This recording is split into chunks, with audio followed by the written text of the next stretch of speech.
Hi, I'm Joe Bogue, and this is how to set up the outdoor sound system for the Maplewood Barn Community Theater.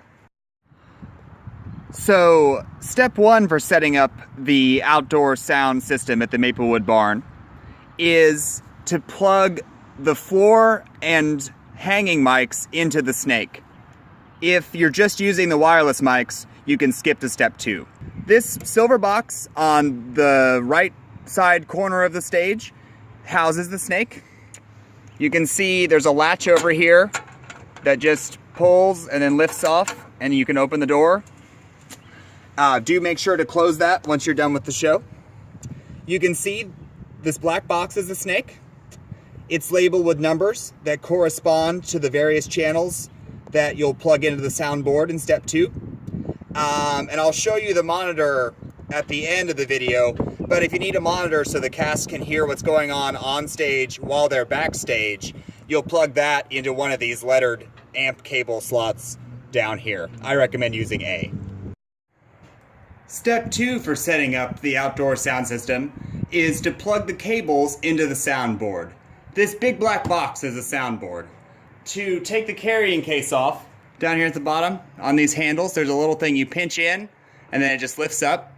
You can see the pincher right there. And there's one on each side. And then the lid of the soundboard's carrying case just pulls up and off. Then the back panel, there's these little black things right here on each side. They turn 45 degrees, and then the back panel slides off and pulls up.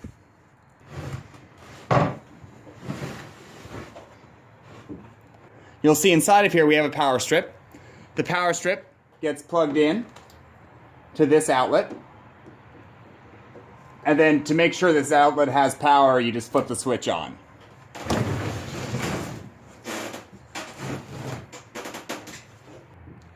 Then you plug your cables into the soundboard. You'll see this mass of white cables sitting here. These cables run from the snake, which I showed you in step one, and run through the ground to the tech booth. Each one is labeled with the number that corresponds to the channel on the snake. And then the soundboard has ports that are numbered as well. As you can see, 1 through 8 are already plugged in. Those are the wireless mics. So when you're plugging stuff into the snake, I recommend using 10 through 16 because you'll need to leave 9 open for the laptop. So, say you plugged in a floor mic to number 10 on the snake. You find number 10 and you plug it in to number 10 on the soundboard. And you just do that for every floor mic or hanging mic that you plugged in. The next cables you need to plug in are these two black XLR cables. And they plug in over here on the right side of the soundboard. It's called main outs. And main outs is a fancy term for the speakers. One troubleshooting tip, if you're not getting sound, make sure that you plugged these into main outs, because that's probably your problem. Then you'll want to connect this device to the soundboard and the laptop. It connects to the laptop via a headphone jack, and it connects to the soundboard via an XLR cable. I recommend using number 9 just because it's easy. But you can use really any one you want to. So it'll just plug in back here to the one you want to use. And then the final thing to plug in, if you're using a monitor for backstage, those are these amp cables, and they're labeled as well with whatever letter they are. And you'll plug that into the headphone jack, which is right here. And then the sound will come from the mics through the soundboard and then through the monitor to backstage. And then while you're at it, the last thing you should probably do, if you're using the wireless mics, is to point these antennae towards the stage. One last thing to mention before we move on to step 3. You'll see that this device that connects to the laptop has a switch on it that says lift and grind. If one doesn't work, just flip it to the other one, and then that should work. It's also got a volume knob. I leave it almost all the way up, and then I use the soundboard to control the volume of my mics and the laptop volume. Step 3 for setting up the outdoor sound system is to turn on the soundboard, and if you're using the wireless mics, turn on the receivers. If you're not using the wireless mics, you can skip a few seconds ahead to where I show you how to turn on the soundboard. But if you are using the wireless mics, these two black boxes at the bottom of the soundboard are the receivers. Their power switches are over here on the side, and you just flip them up, and you'll see them come on. So, to turn on the soundboard, the power button is right here, and it just comes on. And then if you're using the floor or hanging mics, you also need to turn on this other switch, which is called Phantom. That's Phantom power, and it gives the floor and hanging mics electricity. If you're just using the wireless mics, you can leave Phantom power off.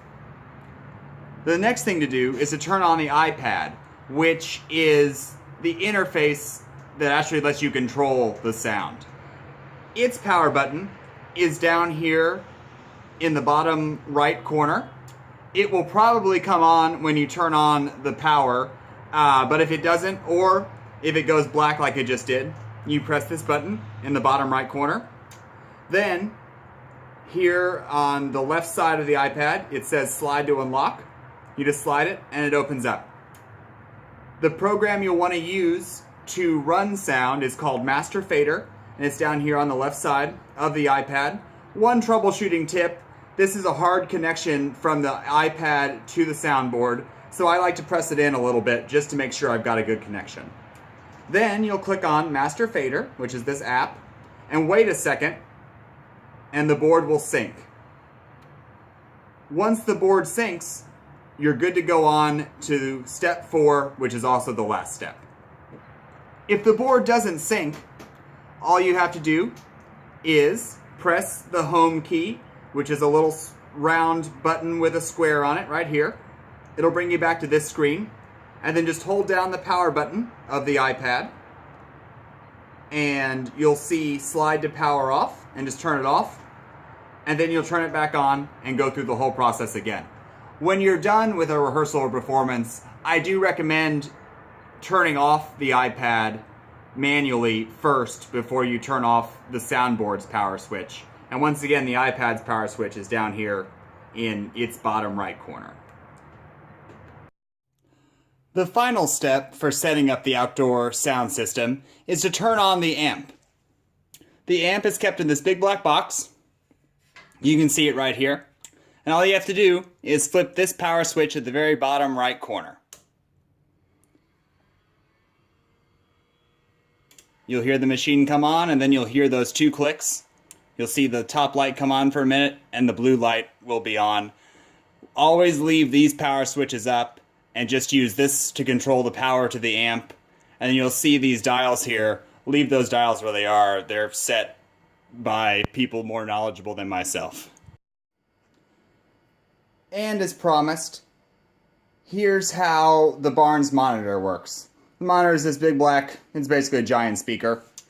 This terribly wound up cable is the only one we have long enough to reach from the snake to backstage. So you'll plug one end into the snake, and the other end plugs into stereo in, which is right here. The monitor's power switch is right here, and it's got a volume knob right here.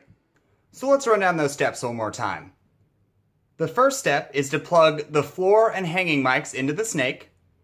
Step 2 is to plug all corresponding cables into the soundboard, including any XLR cables that you've plugged in to the corresponding port on the snake, the laptop, and of course, the main outs, which makes the sound go into the speakers. The third step is to turn on the soundboard and the receivers if you're using the wireless mics. And the last step is to come here into the shop and turn on the amp. When you're ready to take everything down for the night, you just follow the reverse order. So turn off the amp, turn off the soundboard, unplug the cables from the soundboard, and then unplug the mics from the Snake. I'm Joe Bogue, and that's how to do sound outside of the barn.